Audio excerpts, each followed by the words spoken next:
Happy New Year, everybody. It's amazing to see all of you. Thanks for coming. So, three years ago, Aditi came here for a talk by Ajit Rao, I think. No, Sanjana. Sanjana. And I got to know her, and I've been trying to get her to come here for the last 3 years. So today, the planets have aligned, and Aditi called me saying she's coming to Pune, and so we're having her here. And it's for me personally, it's really a pleasure to bring people here or to get to know people who are doing really different and amazing things. And uh, Aditi is definitely one of them, as you've seen in her work downstairs, and as you'll see in her talk. So Aditi, it's a real pleasure to have you here. Thanks for doing all the interesting, amazing things you do, and thanks for coming. Thank you, Vishnu.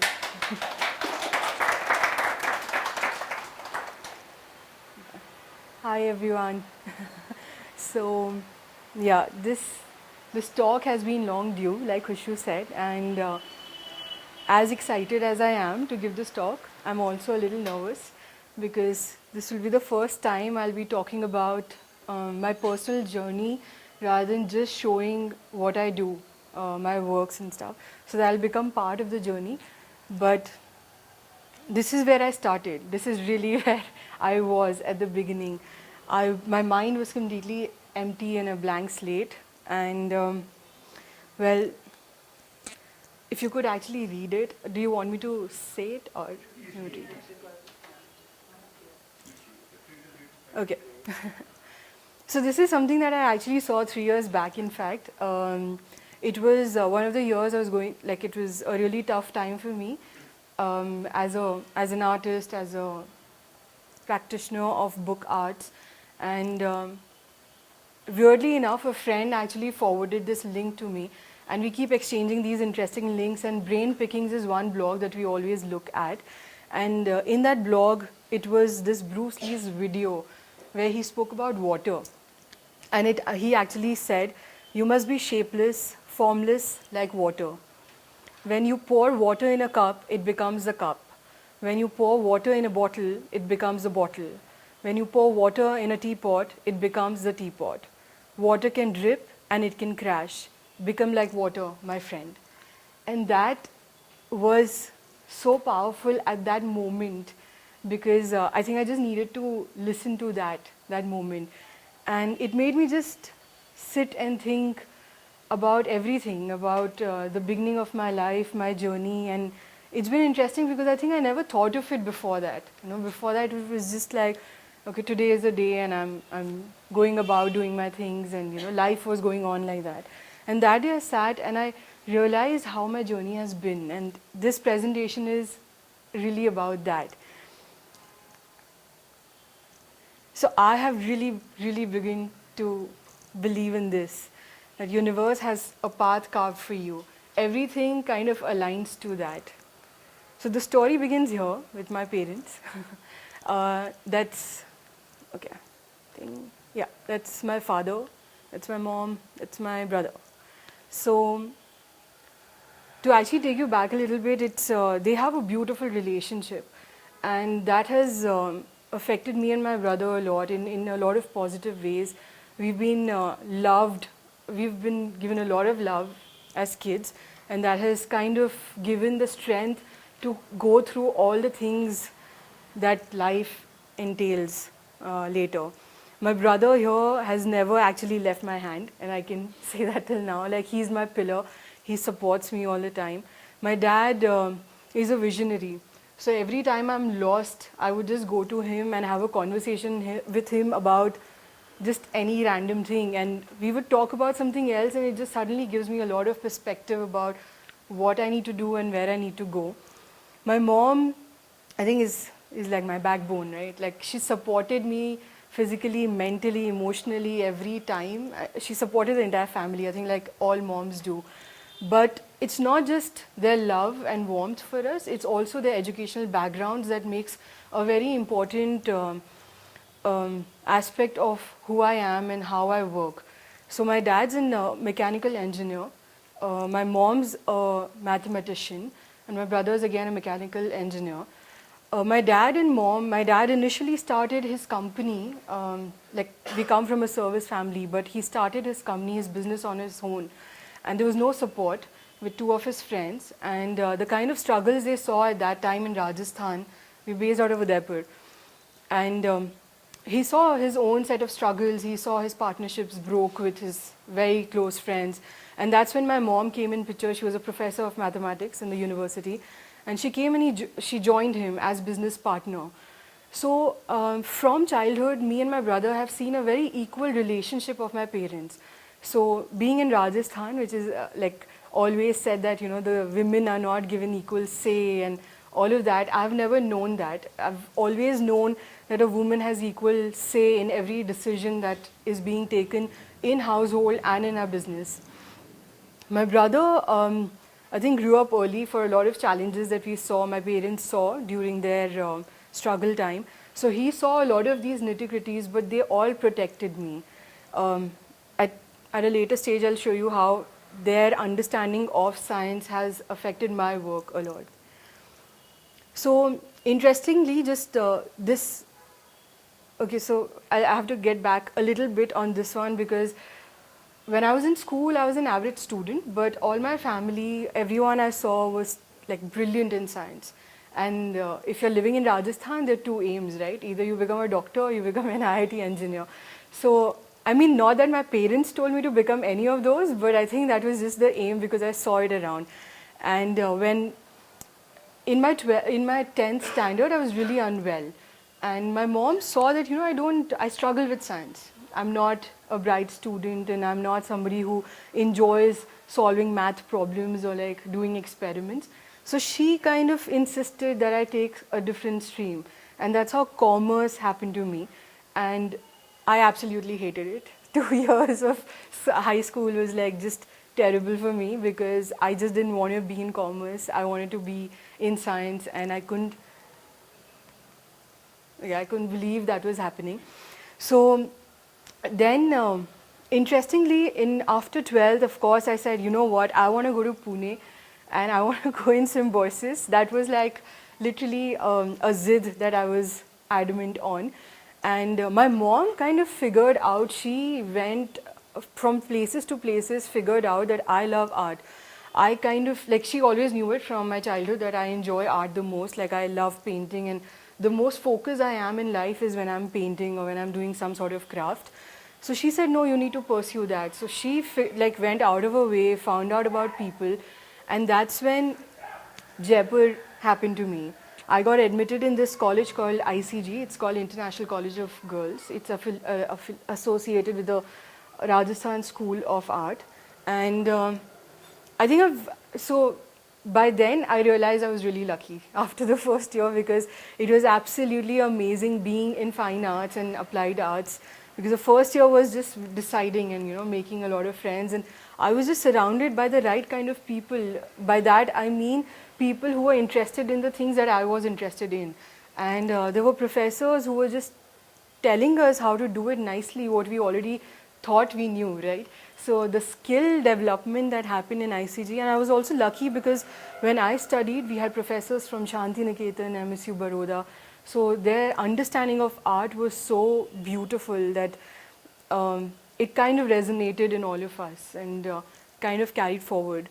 So 4 years of graduation was a lot about skill development for me. Like my body was really getting trained, my hands, my mind later, but like the first 3 years were all about skill. So doing like hundreds and thousands of sketches, doing all kinds of works from photography to creating campaigns, to creating sculptures, to printing, to all kinds of different mediums, experimenting. And it was beautiful because our professors would allow us to do that, really. The 4th year, where our final campaign is designed, was an important turn in my life because I had a professor, Professor Priyanka Chaudhary. I'm still in touch with her and I'm really thankful to her because she's the first one who actually focused on the mind. And she started telling us that skill is important and skill is where you start, but where you go ahead and where you go forward is with your mind. So you need to sort of stop and think, why are you doing it? what are you doing, right? So that sort of changed or shifted a little bit for me in terms of not just creating beautiful art, but also thinking about why am I creating that art, really. And then, so this is really interesting because during my fourth year, I was also preparing for GRE, right? I wanted to go abroad and do my masters, like I think every other Indian student did at that point of time. And I scored very well, and I was very happy with myself. And during the counseling session, a very interesting thing happened. A professor just was visiting a friend who's a counselor to us, and he looked at my portfolio and he was completely disappointed that I wanted to go abroad. So he literally took me aside and he sat me down and he's like, "Why do you want to go outside?"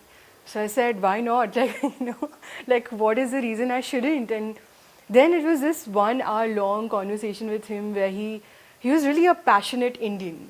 Every aspect of India was sort of seen through him. And it was just brilliant. He was like, "Absolutely not. You have to try for colleges here first. And, we need people, like interesting people in India doing interesting things." So he spoke about IIT Bombay, and before then I did not know that there is a department called Industrial Design Center in IIT Bombay, which was established in 1969. And so it happened at the last minute where I think there were 3 days left for the form. I filled in the form, it reached, I got selected for the first round. Then there was a written test, and I think so things were just happening automatically. Like I didn't even know if I wanted to be there or not, or it was just I kept clearing the stages. And when I got the admission, my parents were of course like very happy. Everyone was very happy, and it just happened to me. Like I had no reason then to say that I want to go abroad because it was IIT Bombay, right? Like, and I live in Rajasthan, so IIT Bombay meant a lot just by the tag of it, but also because my dad kind of he was with me during all the tests, and he looked at the department, and to him it was a very, very exciting field because for him also it was the first time he knew that beyond engineering, someone could do product design, someone could actually communicate through different mediums. So it was very exciting for him, and we had a long conversation again, like I have with him once in a while, and they completely convinced me, my mom, dad, and brother, and that's how IDC happened. Now even IDC, it was very interesting because I had a lovely batch. I think it's you can go to a space, but the space becomes lifeless if it does not have the right kind of energy in it. And by energy, I really mean people, their thoughts, their thoughts about you, their thoughts about the place, their thoughts about what they want to do in life, and how the synergy sort of comes together, and then the conversations happen. So one of my batchmates sitting here, Barkha, and she would agree to that we had a lovely, lovely batch, and it was just not the professors or being in IIT Bombay or being surrounded by engineers or the most intelligent people probably, but it was also about these conversations that we had non-stop. I think the skill sort of took a back seat in IDC completely for me. It was these conversations, these arguments, really. Discussions were one, but we would also sit and argue endlessly about topics that we all did not know much about, So it was the passion which was like really strong. And then of course surrounded by people who are always wanting to do something. They're like self-learners, That atmosphere sort of pushes you automatically to be someone, to go somewhere, to do something, right? So that was absolutely an amazing, amazing time for me. Now during IDC, I had an accident, and that accident actually changed my life and changed who I was to become, really. That accident was really funny. I'm not going to get into the details of that, how I fractured my leg. It was really, really funny. But that accident got me to the hospital and 1 month of bed rest. Okay, so I could not move, and I was missing classes in IDC. And during that time, it was here. Okay. This is Professor Ken Botnick. He was a visiting faculty for a course called Book Design for us. And he came and he said a very, very simple thing, which was you as book designers, if you do not understand how to make a book, how do you design a book? It was a very simple thought, but a very, very powerful thought. And that I got to know about it through a friend named Anand. And I was obviously in the hospital. So every day after the classes, my friends would come visit me and talk about what happened in the class. And every day, it was like a story being told, right? Anand would come and actually narrate that this is what we did, this is how he went about the process. And it kind of completely fascinated me. And before this talk had happened, we had a class with Professor Kirti Trivedi. He's my guru. We had a class called Indian Thoughts and Traditions with him in IDC. And that was one of the most important modules that all of us kind of went through. He spoke about the importance of design, art and craft in India and what it meant and how beautiful, how powerful, how important it was, how it has changed lives as opposed to just made things look good. So he's always been an inspiration, and that module was with us and is still with us, and I think we carry it for the rest of our lives very powerfully. And his guru is Kohio Sugera. So I still remember during one of the classes in that module, Professor Kirti Trivedi got this book. This was on constellation, and Professor Sugera had this philosophy that, you know, if you're holding a book, the book should actually speak about what is the book about on its own. So every, you know, the spine, the sides, you can see this, right? So imagine there was a constellation made on the edges of the pages. It was absolutely stunning to see that in real, in person. And that kind of stayed with us. We wanted to become those book designers, you know, like who can think like that, who can work like that, who can think beyond just making the cover look good or setting the type perfectly well. You know, it was about the meaning. It was about going beyond and understanding what were you creating. So when Professor Ken Botnick came and he spoke about book making, that kind of stayed with me. And because it was a story that I was told, it was almost magical that, you know, like a story as a kid you hear about this Raja and Rani, right? Like it stays with you. It's just so nice. And you imagine you have your own thought process going on. You don't know what the reality was. I did not know the face of Professor Ken Botnick then, right? I did not know what he was teaching, what were his methods. But what his thoughts were reaching me somehow. So two great things happened from that accident. Accident is I got really fascinated by books and my journey of books started. And because I got a room at the guest house during that stay, I still get a room in the guest house at IIT Bombay because I stayed there for a month. So I've made some friends, and that has always helped to go back on the campus, right? So now, when I wrote to Professor Ken Botnick in 2008, so I passed out from IDC in 2007, and I still remember the day I passed out and I shifted back home, which is Udaipur for me. Every single day I was making a book. Until then, I had done everything under the umbrella of design and art because I had I had an applied arts background, but I was always in the fine arts studio. So I'd seen it. And then during IDC, it was so beautiful. We were given the freedom to choose our projects. So I'd done theatre as my first project, theatre designs. I had written and directed a play and I had casted professional actors. Then the second main project was game design. So I had done interaction design, I had done animation, I had done filmmaking, I had done graphic design, and I had done skills from sculpture to painting to photography, right? But one thing I realized was I would get very excited about a subject, and after 6 months, I knew that I'm done. No more. I was not interested anymore, although I was at this stage where I could have taken it forward and done very well in it, because you can develop a skill, but then till the time your heart and your mind doesn't go into it, it doesn't sort of take forward. So that's when I realized 1 year of making books and I did not get bored, even a single day. So I knew there's something there and I need to do something about it. So that's when I wrote to Professor Ken Botnick. It was in November 2008, I still remember.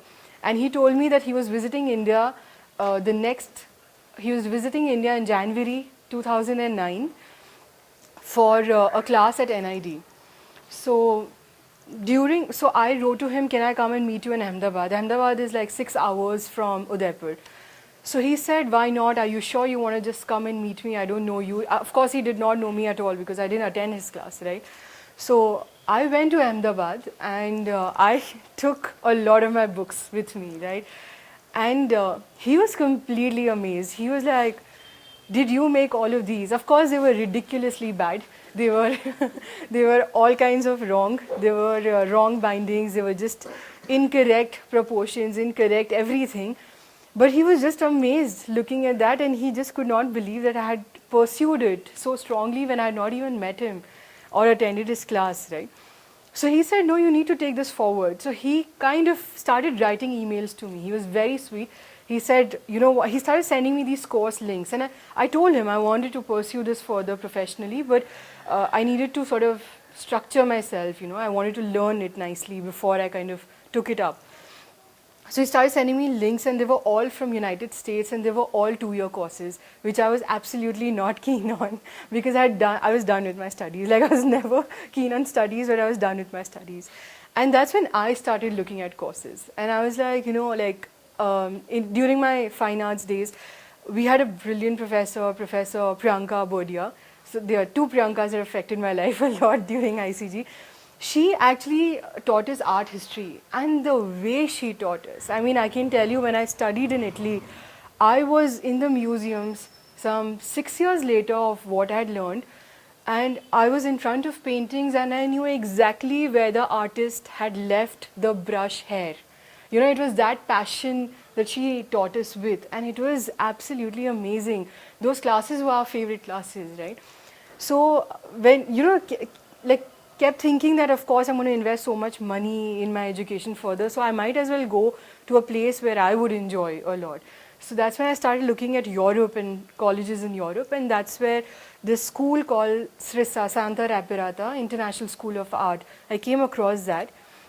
It had beautiful facilities. So I wrote to Professor Ken Botnick and I asked him, "Have you heard about the school and is it good?" Because it was a very expensive school.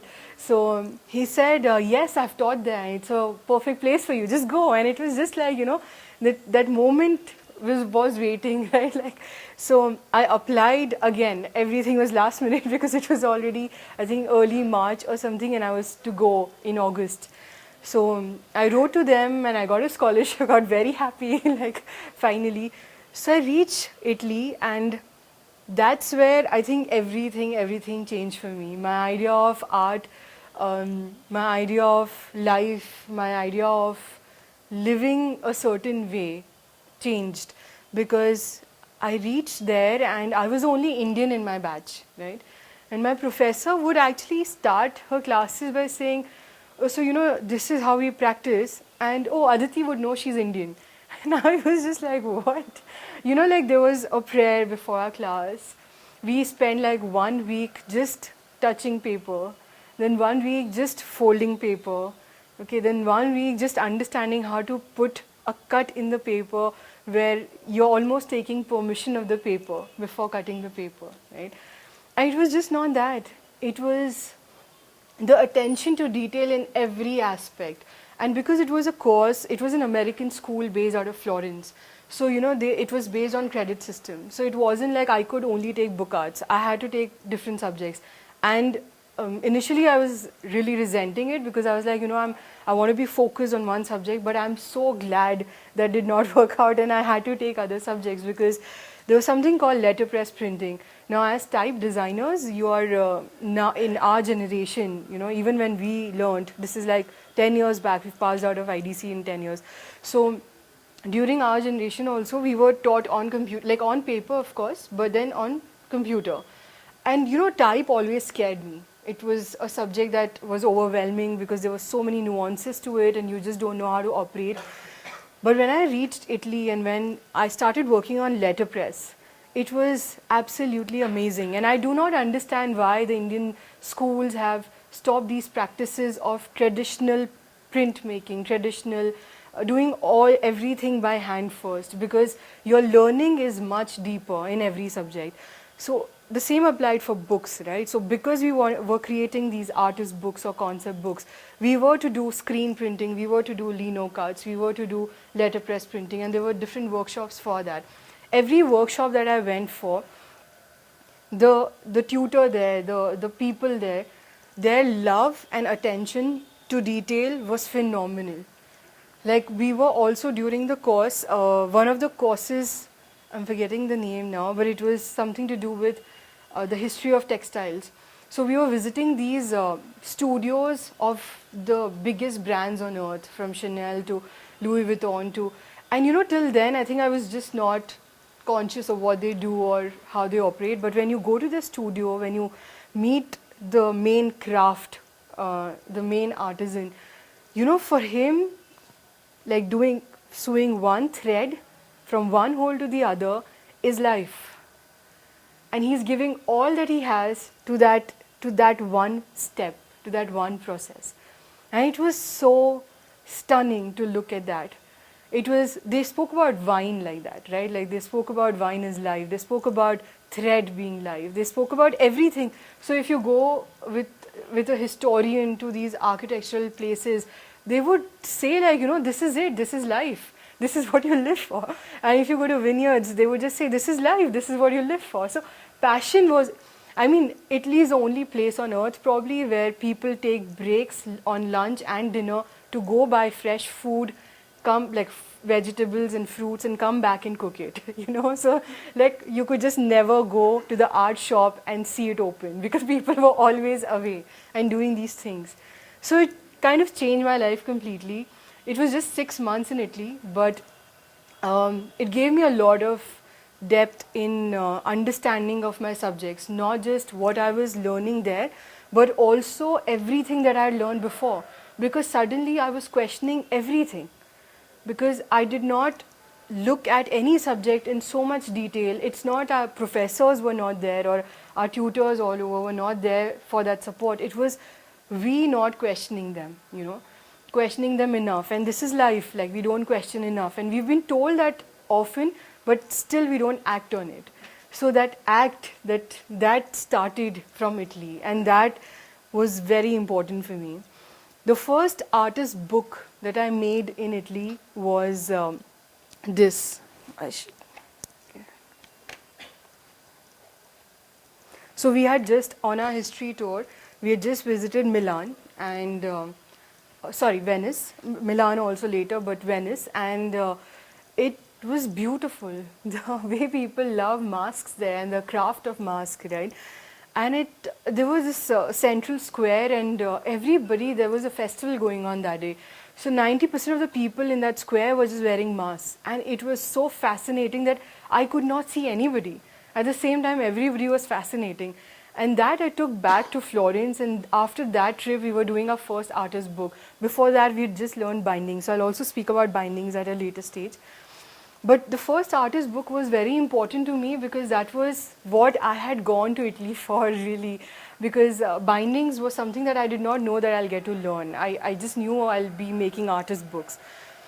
So this kind of was this thought where I would create, I understood how human beings are. Like I was living in Florence with Americans, the only Indian, and like going about to the market, and I because I was on a scholarship, so I was the studio monitor. So I had to be like dealing with Italians all the time. If a plumber is coming, I need to make sure that I'm there and able to communicate with him. So learning broken Italian, and so you know, like having these people, and you are trying to be the judge the first time you meet them, and if you don't know the language, of course you become judgmental and you're judging on all the wrong things, right? But this book became important to me to understand how to unmask somebody or how to attempt to see the layers in a person. So I could probably pass this book around. The structure is called accordion. It's one of my absolutely favorite structures, and it gives a lot of layers in itself. It has multiple meanings, and I'll talk about it accordions again and again during the presentation. So these were all lino cuts. By lino cuts, I mean there is a medium called linoleum, which was originally leather, and you carve your design, negative form of the design, into the sheet, and then you put color, you roll ink on it, and then you actually take prints of it. And it's a beautiful process. It kind of gives you a lot of patience. You develop a lot of patience doing that. So these were all lino cuts, and so these are the masks, and the concept would go behind. So what I meant like, you know, how layers, how people, and these are all letterpress, so you could actually touch and feel. Now I think it's gone. And there was a layer of coffee also on it, because I used to drink a lot of coffee, so it's just like playing around. So I could just probably pass it. So when the first artist book was made, it was very exciting. It kind of really changed my life to create something like that, to look at, because till then even I was looking at books as we know it. You know, it has to have a cover page, it has to have a back page, it has to have some content in between. But that was the first time I actually broke that idea in my head. I had read about book arts for one entire year before going to Italy, and I knew what book arts or book artists talk about, but actually to think of something and to actually believing it are two very different things. To know that today you might just be open to the idea that, oh, artist books exist, but till the time you don't create one, you actually do not understand how important they are, or what changes they can bring within you. So this was a very important book for me. Then I came back to, after my 6 months in Italy, really fascinating 6 months in Italy, I came back to Udaipur. That's my hometown, that's where I belong from, and I absolutely love the city. I absolutely love the history of Mewar. So it was very important for me to get back to my roots and be there and kind of create for that at the beginning. That's what I came back with, that thought process. So when I came back, interestingly, a lot of things were aligning for me, you know. So I should start with this. The first series of artist books that I made in Udaipur was on Udaipur, really. So I went to the palace. Until that time, I wasn't associated with the palace other than just being a local tourist there, right? So I would just go to the palace every third, fourth day, just take walks, and got to know through guides and stuff the basic history of Mewar. You know, like re-looking at my own roots and city from a very different point of view. I was born and brought up there, my school was there, but I think I never looked at Udaipur in that light before. So one thing that fascinated me a lot was Udaipur Palace was built in 3 stages, like 3 His Highnesses had done it in different forms. And it was beautiful how the structure kind of broke and how it stands. I don't know how many people have visited Udaipur here, but if you see the palace, it's absolutely grand, and the architecture is the most fascinating bit the moment you enter. So this book was completely dedicated to the palace. This is again hand painted and handcrafted. It was a limited series of 5, I think. Just yeah. So yeah. And I was just new with it, right? So and I was doing these miniature borders. I wasn't sure if I'll get it right. So I'll pass this also down. You know, so this was the first artist book that I had done on Udaipur. And it was very exciting, but it was with me. It was with me, and maximum it was with my family and my friends till then, right? Then this is a book that kind of got me on the map of everything, really. This is again on Udaipur. And in Udaipur, during summers, the summers in Rajasthan are really harsh. I think everyone knows it, even if you've not visited them, right? Visited there. So the summers, the land becomes barren. Udaipur is, by the way, the city of lakes. If somebody thought it was Registan, it's not. So it's the city of lakes, and lakes are very important to the people of Udaipur. And full lakes are all the more important, okay? So filled lakes. So yeah, during summers, it was the land becomes really brown and barren, and trees all dry, and it's really sad. The lakes are dry, right?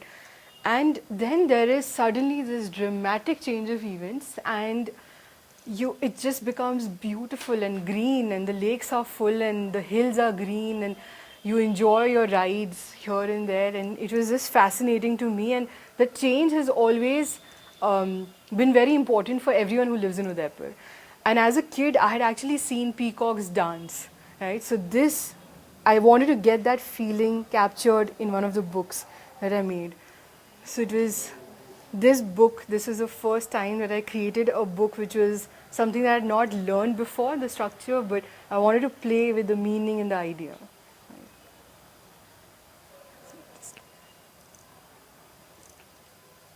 So this is right after I came back, which is in 2010. I started working with this, and I started sharing my work with my professors in IDC and friends of back college and IDC friends, art related, design related friends.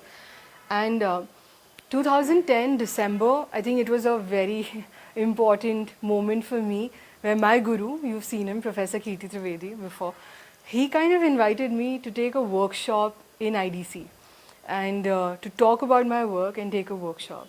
And that was when I realized that what I was doing was of maybe some significance. That was like, that mark from this person who I absolutely looked up to for everything, and he kind of approaching with that idea changed my life. So it was absolutely an amazing experience. The first time going back to where you've learned a lot and sharing your knowledge. And thereon, I think, a lot of workshops happened for me, a lot of teaching opportunities came by at design schools, and it was a great experience.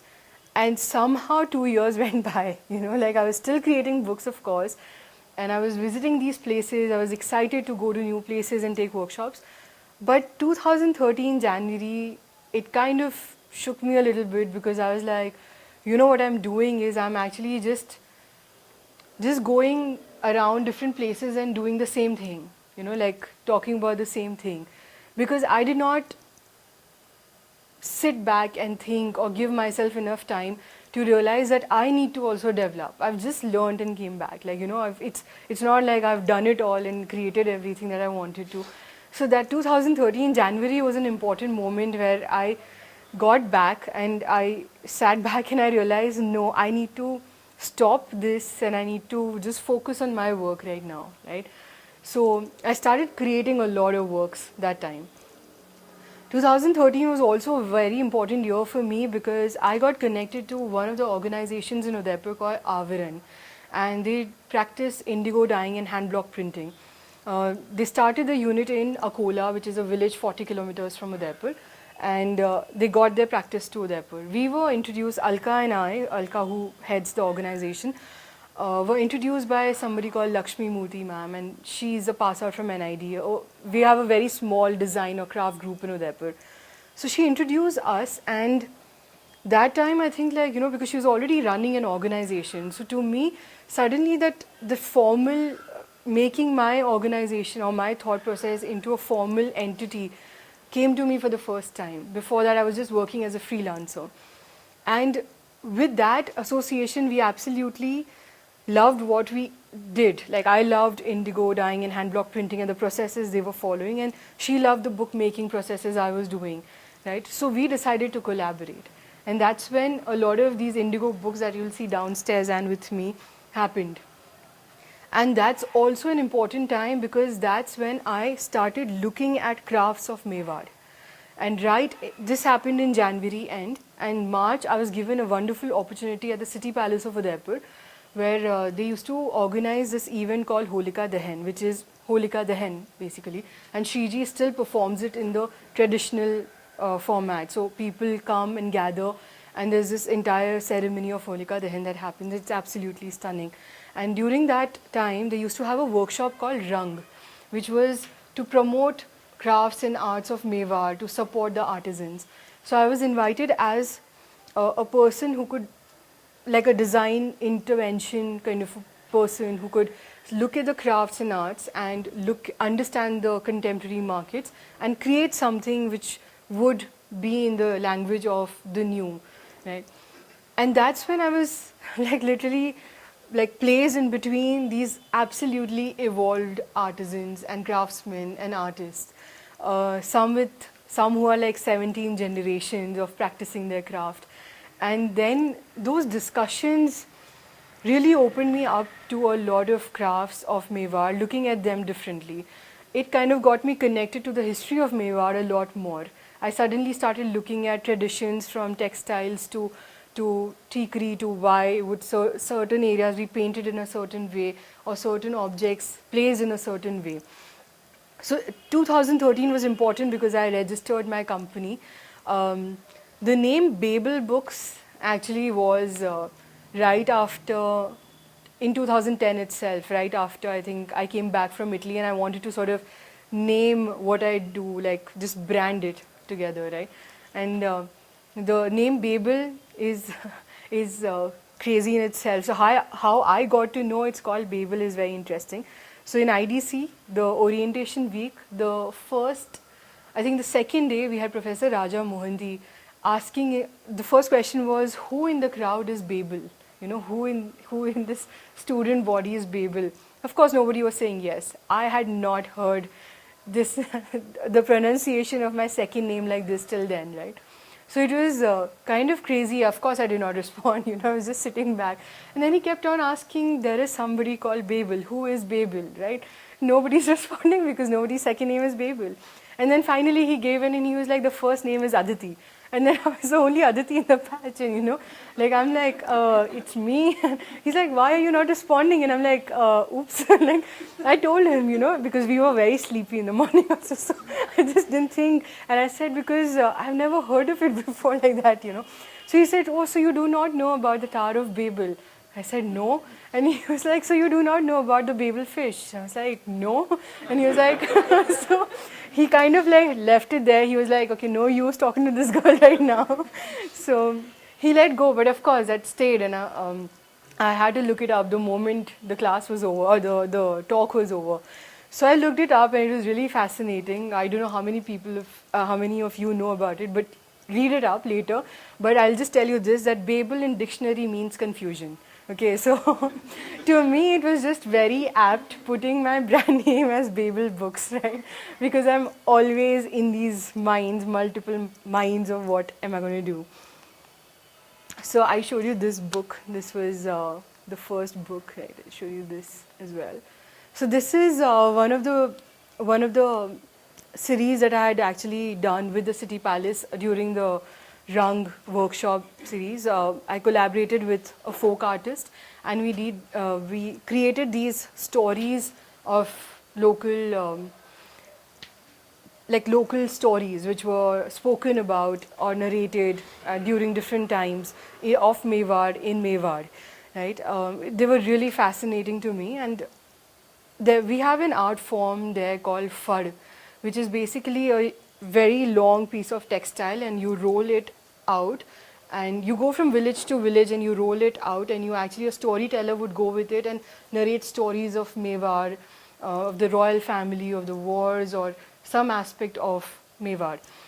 Not just Mewar, sorry, like some aspect of like the royal family or a deity. So that to me was an important tradition which was not being followed anymore, you know, because now things are changing. So I wanted to make a contemporary version of the same, and again, like accordion comes to play. It's a beautiful structure, it's a circle, it kind of goes on and on. So that's where I created these picture books with the folk artist, where the stories went on, and we try to create calendars which were written in Hindi. So it becomes something that can be displayed on a table as well. This is my work with Avaran, and with this I'll talk a little bit about the book binding and the history of binding that I studied in Italy. So this was the most fascinating binding. It was the first structure that we learned. It's called an accordion fold. The beauty of this binding is it's a loop. It kind of goes on and on and on. It's named after the musical instrument accordion. It's fascinating also because it was the first formal bookbinding structure of India. Before that, we would do everything on the rolls, right? Like I'm sure everyone remembers the scrolls. In China, because China had paper first, so this was the easiest binding, right? So it became the first binding from them as well, just to kind of fold the paper together and put it together. It's named after accordion, so which literally makes it a global book, really. And there is just no limit to what you can do. So if you understand, it's not a fan fold, it's an accordion. Please remember it. So once I really strongly believe if somebody understands how to make an accordion perfectly, they could really do any structure from there on. It's up to your imagination from here. This was the first. The second binding that we learned, the first thread binding in fact, was pamphlet binding here. So it's a very simple, there are 3 holes, and you kind of take your thread from one hole to the other, and then the other, right? And you tie the knot in the center of the book, right? The most basic but the most beautiful binding there is. Along with this binding, I'll just tell you the concept of this book that I developed earlier this year. The book sculptures that I make, initially it was just a recycling exercise, but after that, there was somebody who told me, could you read a book and then create a sculpture for me? So that was really fascinating, and I kind of started reading the books before I started making the sculptures. And so there was this one book, and I collect a lot of my old books from the old city of Udaipur. I walk around, and it's fascinating because it's such a tourist-governed city that a lot of people leave their books. So you find books of all languages, really. And it's very interesting. Sometimes you just look at the book and how old the paper is. You give treatment to the paper, and then you start folding the paper. And one such book I was reading, it was very intriguing, very disturbing, a para, but very intriguing. It spoke about World War II, and it described that there were 3 secret messages being passed on every single day. Which bomb is going to be carried in which plane and where it needs to be dropped. So that was really disturbing.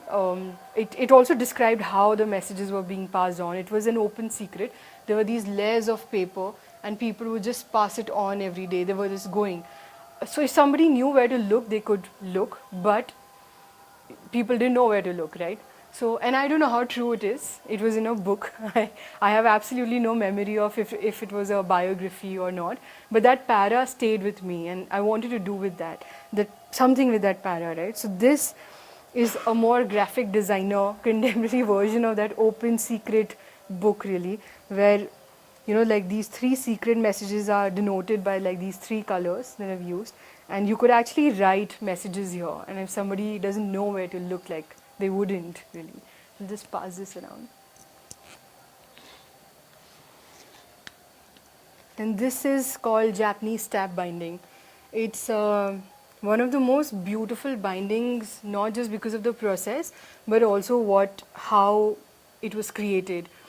So the Japanese artists, initially the bindings were done only for religious purposes or for, you know, if the patrons, and that would be the royal family, would actually give you an assignment or give you a book to bind, right?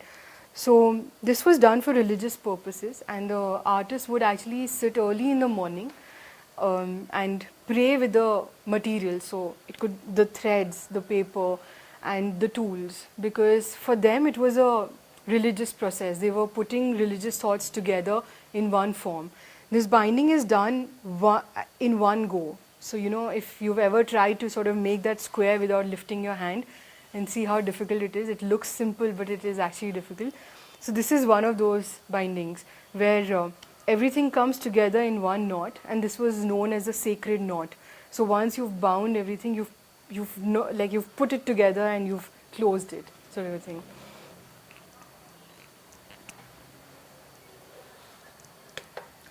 Then this is my favorite binding with the story it comes with. It's called Italian binding.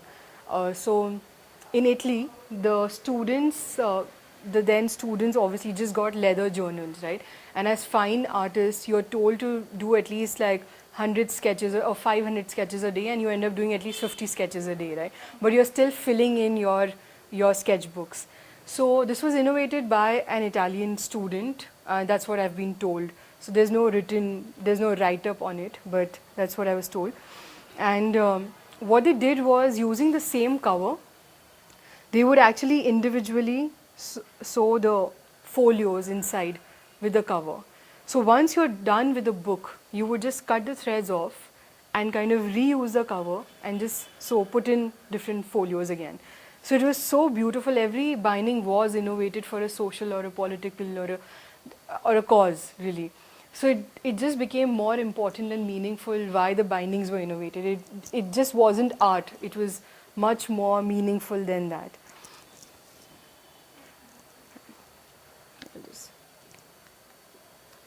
Okay, this book is downstairs. So during my workshop in Pune, I already taken her name, Runal Pawar, right? She had attended my workshop, and she completely got fascinated by all the book structures that I was doing. And she's a Kathak performer. like a beautiful one. I've seen her perform, so it's absolutely amazing. So she wanted to actually send the performance that she was doing one of the evenings. She wanted to actually let the audience know the meaning of every form that was created by the dancer at that point. So that performance we kind of created in the book, and these went to the audience to understand the dance form. Of course, he wanted to take a structure which was resonating the dance form. The book is downstairs, so maybe after the presentation you could see it. These were again some books commissioned by her. This was fascinating because this was the first time I was working on a really big format, and it was really challenging to put the book together. And it was an open-ended brief for what I knew is she wanted like these big books for her travels, and she wanted to put in her thoughts. She's a great writer as well, so put in her thoughts and put in the travels, so photographs and everything. And she wanted every book to be hand-bound. So it was a great challenge to. So like once I've started practicing in India, it's been fascinating because every project is a new learning. Because one, a lot of people don't know about these crafts, and when they approach with a project, it's really open. At the same time, you want something in hand by the end of the day with a certain structure, with a certain binding. So every time a new project comes, it brings in new energies, new challenges. I got back to painting a lot, like after a long time with this project also. So painting covers, making it a unique book itself. So I'll talk a little bit about my sculptures now. So like I said before, my sculptures, when I started creating the sculptures, they were more an exercise of just recycling old books. And I got fascinated by the folds and how to kind of work with the paper. But what happened next was fascinating because I was working with an art gallery in Bangalore, and they had an event called Art Bangalore, I think. And they told me that, we'd be very happy if you can create a really big sculpture. Until then, I was just doing individual book sculpture. So right now you see a composition, but all I was doing was just look at the book part, right? I was just making the book sculpture and framing them. And they were just going as art pieces. But this was the first time, and it was like, you need to think about your concept before you do it. So I sat down and I thought about what I want to create and why I want to create it. And that's when this piece happened. It's called Memories. It's just how I feel that every person is a set of their memories, really. Like if I'm here, the moment this moment is going to get over will become a memory in my head. So how we perceive our memories and how they play on our mind, really. So, like if I begin from the top, it's like time-based memory. So like Khushru and I just said that 3 years back we met, right? Like 3 years back in Sanjana's talk. So, just like going back to that memory. Then the second piece is complicated memory. So there are a lot of moments in life where you can't define if it was a happy moment, if it was a sad moment. Moments like this, you don't know what is happening right now. So this might become a complicated memory in your head. I don't know. Then these were nails put on a board, the part done, which is just harsh memories which can kind of change who you are, who you become from an incident that happened or something that you went through. Then these are butterfly memories. Just happy memories. We may or may not remember certain moments that we spoke about, but we knew that it was a happy memory. So it was, I'm literally breaking it piece by piece, but this was really my first piece, and that's how my thought process went in it. So it was more like every piece was thought about and composed together into one. This structure I call Circle of Life, and this came about from this project, which was, so I was commissioned to do, it was a very interesting brief because there was this lady who wrote to me, and she kept writing to me again and again every third day, and made it as mysterious as possible about why was I about to create a sculpture and for whom was I about to create a sculpture. And literally by the end of like those 10-15 mails, I was like, what is it? Is it for like Amitabh Bachchan? Why is it like, like so intrigue, like such a hype which is being created by this lady, right? And then she finally was like convinced, and she called me and she was like, okay, Aditi, are you ready for this? And I said, like, by then I was like, whatever, like, I'm just waiting if you're like telling me or not. And she said it is for Mr. Amitabh Bachchan. It's for his 70th birthday. And I like really got excited. I was like, this is unbelievable. And she said, the only brief that I can actually give you about him is he reads portions of Gita and Ramayana every morning. So, and she said, just do what you do. I believe in your work, and I believe whatever you're going to create would be like unique. So just do. So this was amazing. I went to all the old temples of the old city of Udaipur. Okay, I've never done so many temple visits in my life that I did in those 3 days. I think just every like small temple. And I was asking all the panditjis that could I like, do you have a Gita, like original Sanskrit? And so, like there were places where people had and they were not ready to share. And because I told them what I'll be doing with the book, right? So of course there were apprehensions that, you can't touch the book, it's a sacred book and all of that. And then I went to this mandir, it was absolutely serene, and till then I'd actually given up that I won't get an original Gita, I'll have to just buy a new Gita and like new version of it and work with it. And I speak to this Panditji without even asking him about this. I just have a conversation with him, and he asked me, what do you do? And I told him I'm an artist, and they're on a long conversation. And at the end, I told him that, I showed him pictures of what I do. And he was really fascinated. And then I asked him, I finally dared, I was like, this is the last temple, I have to give it a shot. And I asked him, and he said, so what are you going to do with it? So I said, you've seen what I do. I told him that I promise I'm not going to cut the paper, I'm not going to use cutters or any tools, but I am going to fold the papers. It is going to be a different structure. So he said, till the time you respect the book, even if you put a cutter, nothing would happen. Like if you really believe in like good karma, which is what Gita is about, so it's absolutely fine with me. So he was very happy, and I think that energy sort of came with me with that book, really.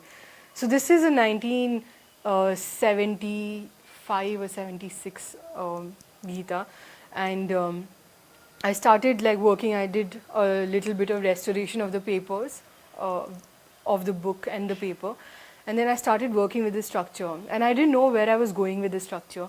I just started folding each paper, right? And by the end, when it became a circle, and this was the first structure that became a circle because the folds were such, and I had never done these folds before. Before that, it was just like a book would be flat, but it would have a structure, right?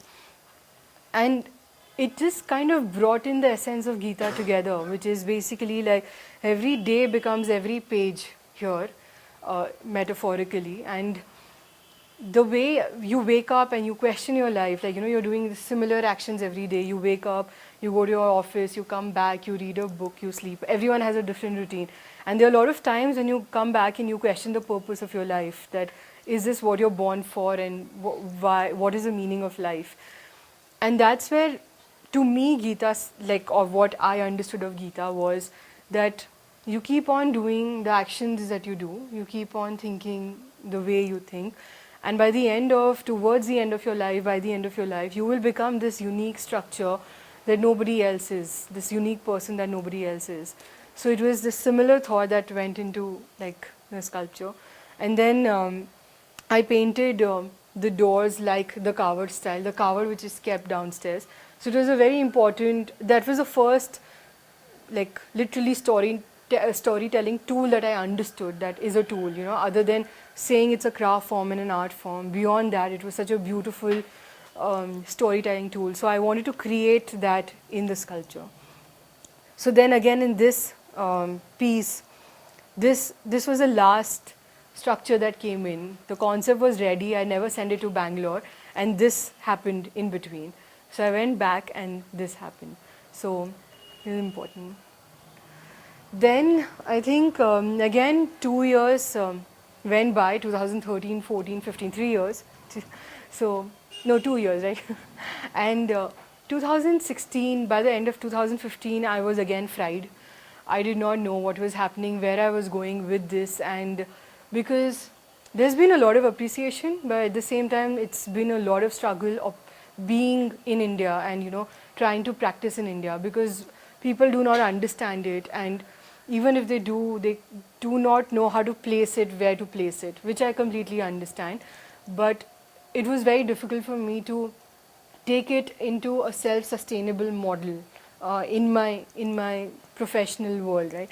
So it was more like I was depending on the graphic design projects that I do and come back to this, and it was still a passion that I was following, and I wanted to do something about it.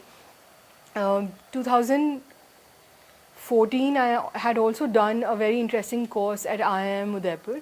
It's called Women Entrepreneurship course. It's a 1-month long course. It gave me a lot of perspective. It gave me a lot of perspective on time management, on managing myself, on managing my art, managing what I do, where I do it, all of those. And by the end of 2015, I was also fried with this one question I was continuously being asked, which never ceases, is if I am an artist, or if I'm a designer, or if I'm a crafter, right? So, I mean, till a lot, I thought it did not bother me, but I did not know that it was bothering me. You know, it was, the realization happened in 2015 that it had started bothering me a lot, that people are questioning me, and I need to be with those tags, and I don't want to be tagged. I just want to create, and that's who I am. I just love to create. I don't want to be called just a book artist, or just a graphic designer, or just a crafter, or whatever, right? So I wanted to just break free from all of that, and that's what 2016 for me was all about.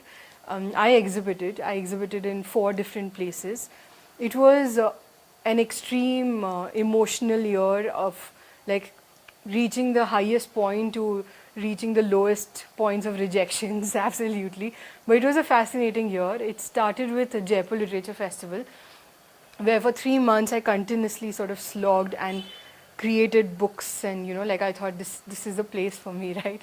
But it wasn't. So it's a different story. But it was, I went with a lot of expectations, and January failed me completely, right? I was miserable in the beginning of 2016 itself. And that's where this book had also happened. This was for GLF that I had made. So the second exhibition was Kala Ghoda.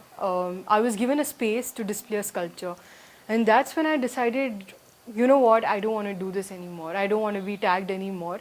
Like till that time I was just fighting, but I had just decided that this is about it. I'm done with being tagged with these words, right? And that's when, so this craft, it's called Danka craft. Danka is originally, it was a craft of Mewar.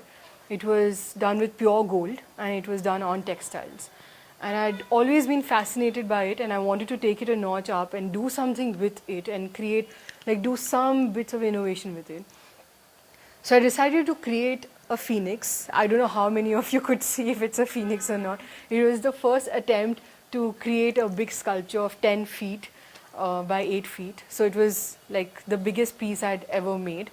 And I wanted to, like with Phoenix, I wanted to sort of just declare that, you know, like I've been burnt, I'm in my ashes now, and I'm rising above after, you know, like that was this moment where I wanted to declare that I'm done with everyone's tagging me and like, yeah, saying whatever they wanted to.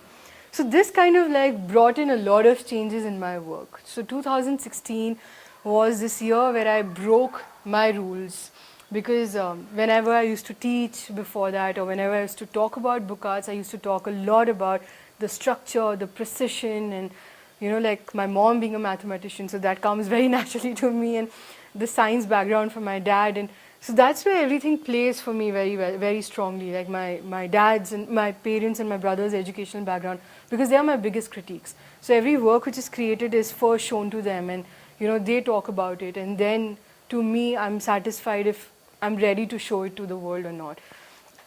So by then I'd like, yeah, so with this I sort of broke all my boundaries, and it felt really amazing. It felt like it, I mean, not that like, you know, people could see it or like they were like, oh, we now understand. People would walk by and say, dekho, more, and they would just walk by. So I had a lot of those, and I had like Batak, and I don't know, like everything being said at Kala Ghoda, but I was really enjoying that experience, honestly. The most amazing part was actually a lot of adults who were coming with kids.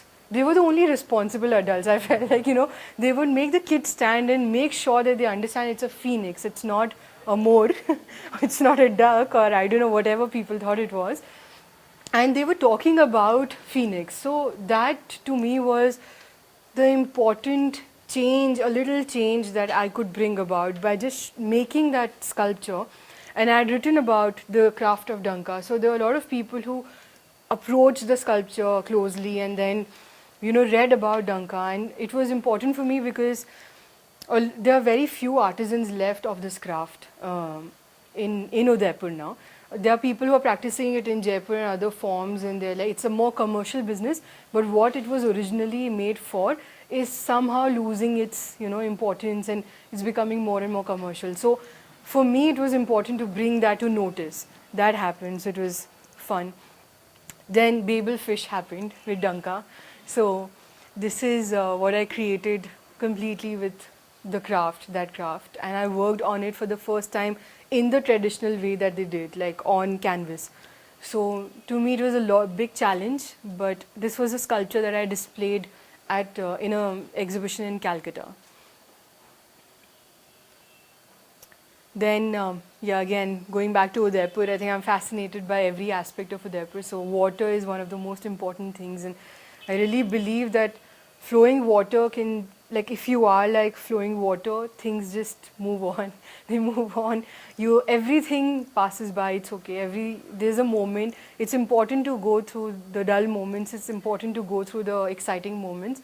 But everything sort of, passes. It's like running stream of water. So I wanted to create the sculpture with that thought. This is still paper? The material is still No, it's Danka. So I, of course, could not use pure gold. What they do now is use silver, like some percentage of silver, and then dip it in the color. And there are also people who do with plastic. So I did the silver one. Then this was really, really breaking all my boundaries. And this was the first time, honestly speaking, I felt like an artist. Now, this is like literally going back in, not trying to tag myself, but the difference that I understood in all the past 10 years of practicing the craft, of talking to people, interacting with different artisans and designers and artists, I realized, like craft is like your body is speaking, right? That's craft. Then design is more like your mind starts speaking, right? Like you understand the craft, but design becomes the mind. And art is really when your soul starts speaking, really, because you expose who you are with art. And that's, I think, the most challenging part of practicing any practice. Like it could be being a doctor, being a lawyer, being a stand-up comedian, being, I don't know, an architect, a dancer, anyone. But I think everyone is an artist. But that stage where you reach, where you're ready to just expose, or you know it internally, that the moment you put the artwork out, you know you're exposed. The other person might take it in any way that they want to, but a part of you has just been placed out there for people to see, to judge, to interact with, to talk about, to anything. And this is what made me the most uncomfortable and the most excited. When I was creating these pieces, I was really, really just trying to express myself in that moment and nothing else. And the thought came because I was going through a really rough time last year, and the thought came where I just realized, I sat again, and that Bruce Lee video happens to me at the right time. So that happened again, like a friend shared it. That's why I had to include that in my presentation. So that happened last year at some point. I was really low. I think right after the Calcutta exhibition in October. And I was just thinking what went wrong and what is going wrong, like I'm doing everything that I know and I can do. And I started thinking of, like everything. So what family do I belong to? What is my educational background? Wherever have I traveled? All of that happens to you, right? And it happened to me, and I realized everything has been beautiful. Like, I've just been blessed with the most absolute right people in my life at the right moments that change and define my life for the right direction. So it's everything is right. So what is going wrong? I just don't know, right? And that's also where the idea was like, life is like that, you know, like life gives you opportunities, life gives you people, life gives you situations, and there might be difficult situations, there might be beautiful situations, but you pick and choose. I picked and chose where I wanted to be. I've been very lucky that I've been given the opportunity of choice every time, like the freedom of to choose every time. So I chose everything, every moment that was happening, you know, the decisions were coming through me. And I realized that this is how it is, you know, like just live, just being in that moment is so important. Even if you are like the most miserable, that is such a beautiful high, you know, like you might not be that miserable the next day. So enjoy that misery, and then the excitement that comes after is amazing because you're at your lowest. And what do you do at your lowest? You just bounce back. There is no way down anymore, right? So that happened with these sculptures which I've got. Right, so I'll pass this one on. So this is just started, like I've just created these. So I'm still working on the finishing, the concept, but yeah, that's what happened. This is, I'll talk about this. So this is just me. I just want to talk quickly about this sculpture. This is not my creation at all, but it is very close to my heart. It's Saraswati. But you know, during that workshop that happened at the City Palace of Udaipur, we had an international artist as well, Peter. He's a sculptor. And we had Jamna Lalji from Malala. He's a very evolved artist, works with terracotta. It was so beautiful because what I was doing was also getting people together to sit and discuss and, you know, bounce off ideas and concepts and just share stories and share life experiences. You know, so Jamna Lalji does not, he is not very comfortable speaking in English. He understands, but of course, like, you know, Peter is from Britain, so their accent is also very thick and it can be difficult to understand. So, you know, they did not have a single conversation. And the face that you see is a signature style of Peter's work. Like, this is how he represents faces and expressions. And Jamna Lalji was just creating Saraswati, and the lotuses are the number of artists who were there in the workshop. And he created this. It was absolutely stunning that people don't need to communicate so much with words. It's just their presence, the energies communicate with each other as well. So I get to the end of my presentation.